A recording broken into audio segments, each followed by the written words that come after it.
Bueno, entonces la existencia del equilibrio térmico entre dos sistemas puede ser medible, ¿sí?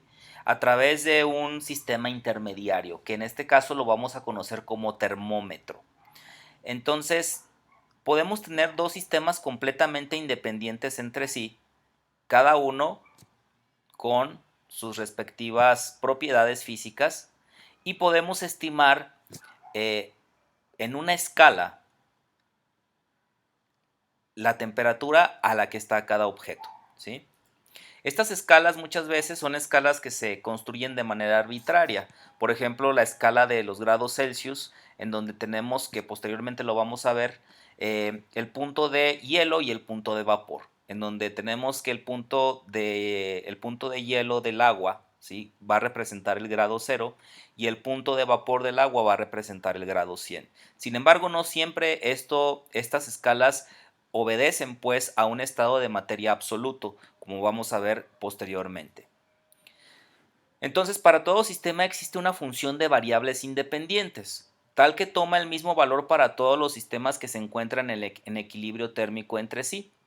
Precisamente a esta función es a la que denominamos temperatura. Aquí tenemos una palabra clave que es la de variable independiente. ¿Esto qué quiere decir?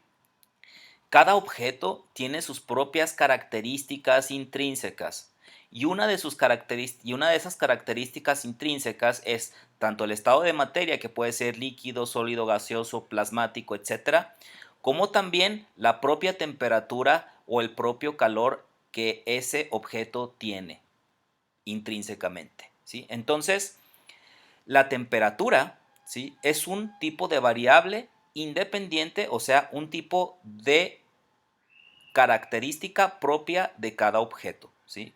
De tal manera que eh, este valor, ¿sí?, va a ser el mismo para todos los sistemas que se encuentren en las mismas condiciones entre sí. Es decir, si yo me encuentro con un objeto de determinadas características, con determinadas dimensiones, debe tener, y yo lo comparo con un objeto similar, lo más seguro es que yo encuentre que la temperatura del objeto A es igual a la temperatura del objeto B.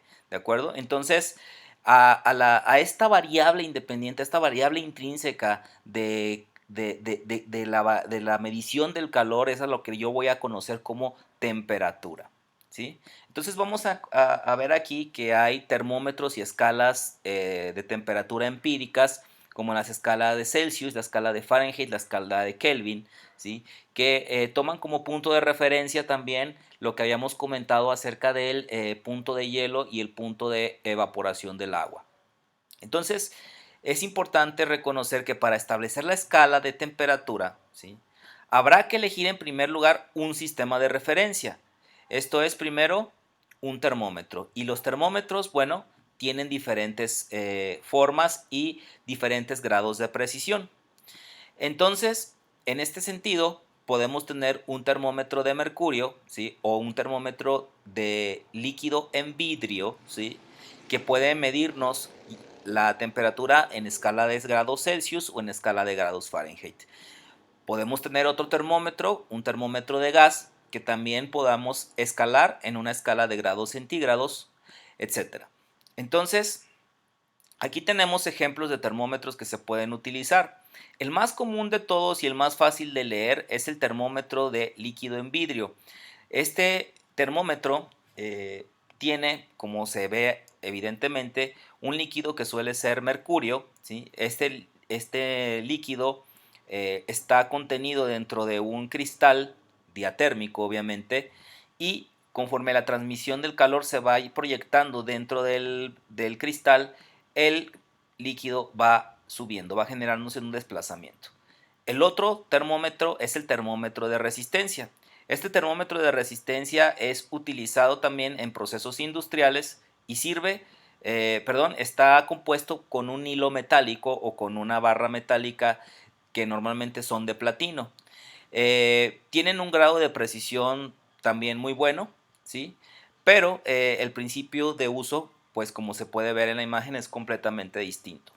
Y finalmente tenemos el termómetro de gas. El termómetro de gas, que es un poco más difícil de implementar, ¿sí? Básicamente es un dispositivo que se utiliza en laboratorios de física y es un dispositivo que a veces puede generar variabilidades importantes en las mediciones si no se tiene el cuidado de dejar el tiempo suficiente el termómetro para tener una estimación de la medición real. ¿De acuerdo? Entonces, pero independientemente de la forma del termómetro, nosotros podemos tener mediciones en escalas de grados Celsius, escalas de grados Fahrenheit o escalas de grados Kelvin. ¿Sí? Entonces, en la escala de Celsius, ¿sí?, las temperaturas del punto de hielo y el punto de vapor, ya habíamos comentado, se van a fijar de manera arbitraria, en donde dijimos que el punto de hielo lo vamos a considerar como el grado Celsius 0 y el punto de vapor lo vamos a conocer como el grado 100. Al hacer la conversión, vamos a darnos cuenta que en grados Fahrenheit, ¿sí?, hay otra consideración.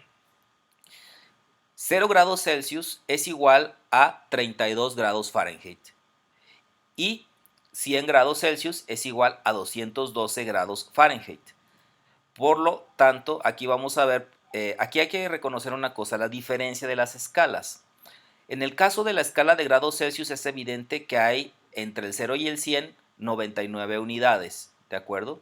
Y entre el 32 y 212, que sería el equivalente de grados Celsius, vamos a tener una variante, una escala de 180 grados. Entonces, quiere decir que cada grado centígrado equivale a 1.8 grados Fahrenheit. Aquí vemos todas las tres escalas más utilizadas.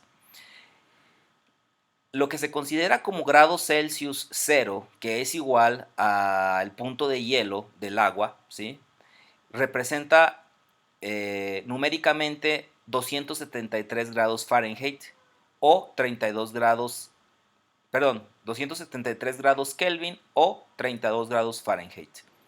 Lo que nosotros conocemos como cero absoluto lo vamos a encontrar en la escala de Kelvin, en donde el cero absoluto se va a representar como el punto en donde las moléculas o las individualidades que componen la materia pierden cualquier capacidad de movimiento, ¿sí?